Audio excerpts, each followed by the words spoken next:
কাবা ঘরের একজন কালো ইমাম আছে, নাম ইমাম আল কালবানি। দেখছেন এই ইমামরা আপনারা? উনি লন্ডনে একটা ইন্টারভিউতে বলেছেন, আমার মায়ের বদদোয়া আমাকে কাবা ঘরের ইমাম বানিয়েছে। লন্ডনে একটা কনফারেন্সে উনি ইন্টারভিউ দিচ্ছিলেন। তো ওনাকে বলা হলো, কাবার সব ইমাম সাদা ইমাম, আপনি কালো মানুষ, কেমনি ইমাম হইলেন? উনি বললেন, আমার মায়ের বদদোয়া আজকে আমাকে কাবা ঘরের ইমাম বানিয়েছে। উনি বললেন, আমি ছোট্টবেলা অনেক বদের হাট দিছিলাম, আমার মতো দুষ্ট আমার এলাকায় কোনো ছেলে ছিল না। মানুষের গালাগালি, মারামারি, দুষ্টামি, ভাঙচুর, চেঁচামেচি, চিৎকার, বিশৃঙ্খলা আমার মতো কেউ বেশি করতে পারতো না। কিন্তু আমার মা ছিল অনেক বড় আল্লাহওয়ালা।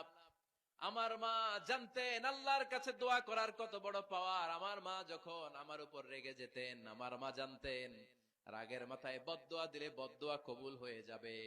এজন্য যখনই আমি বেশি দুষ্টামি শুরু করে দিতাম, আমার মা রেগে আমারে বদদোয়া দিয়ে বলতেন, আল্লাহ তোরে হেদায়েত দেখ, আল্লাহ তোরে কাবা ঘরের ইমাম বানায় দে।